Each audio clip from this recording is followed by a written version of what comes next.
बाबा के परम प्रिय श्यामा माधवराव देशपांडे पूरा नाम था जिनका, शिक्षक थे और बाबा को अति प्रिय।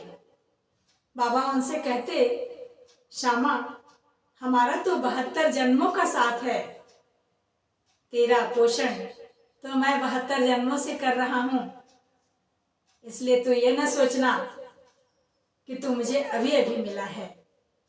जब ऐसी बातें बाबा कहते तो श्यामा अति आनंदित होकर बाबा से खुलकर बातें करते, हंसी मजाक करते।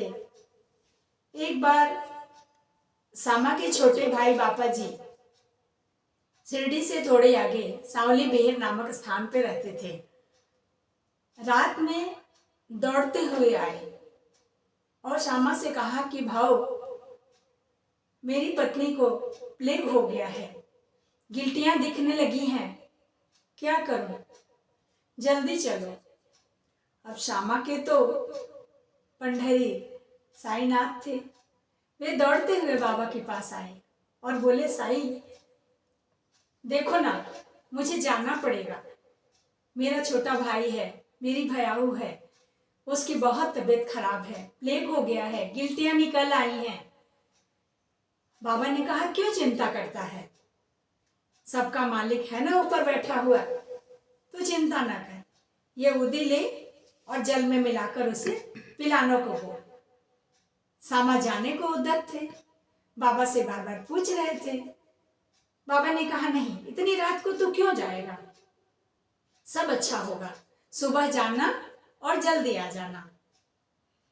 श्यामा के मन में थोड़ा कष्ट हुआ, साईं ने क्यों मना किया, मेरा भाई इतनी पीड़ा में है, उसकी पत्नी के प्लेग का इतना बुरा समाचार सुनने के बाद भी बाबा क्यों मना कर रहे हैं। उनके भाई बाबा जी जल मिश्रित उदी, जिसे श्यामा मृत संजीवनी से भी बढ़कर मानते, बाबा को, श्यामा पर और श्यामा को बाबा पर अटूट विश्वास था।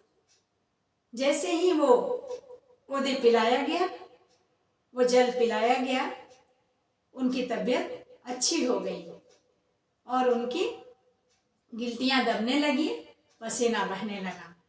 रात में वो आराम से सोई। सुबह सुबह श्यामा पहुंचे, देखा सुबह उठकर उनकी भाई की पत्नी चाय बना रही है। उनके हाथ का बना हुआ चाय श्यामा पिए और पीकर पुनः वापस आ गए। आते ही बाबा से बोले, क्या देवा, कैसी कैसी मुश्किलों के बवंडर उठा देते हो, भक्तों को बेचैन कर देते हो और फिर शांत भी कर देते हो, ये सब क्या है। बाबा ने कहा, श्यामा यही दुनिया है, जिसको फकीर पर विश्वास है वो बड़े से बड़े कष्ट से निकल जाता है। कष्ट तो आएगा ही, ये मृत्यु लोक है, ये वो धरती है जहां आकर जाना है और रोज कष्ट से, संघर्ष से इस जीवन का प्रतिपल बिताना है। लेकिन जिसने सद्गुरु का अवलंब थाम लिया है, उसके कष्ट भी उसके कष्ट न रहेंगे, उसे सद्गुरु सदा ही दूर करेंगे। इस तरह से बाबा ने श्यामा को समझाया और श्यामा की आंखों में आंसू आ गए बाबा की दया और करुणा को देखकर। क्योंकि जब बाबा जी दौड़कर आए थे तो उन्हें तनिक भी भरोसा न था कि उनकी पत्नी अच्छी हो जाएगी। पहले प्लेग और हैजा से बहुत कम ही लोग बचते थे, किंतु जब है ना पालनहार साईनाथ, फिर क्या पूछना। प्रेम से बोलिए साईनाथ महाराज की जय।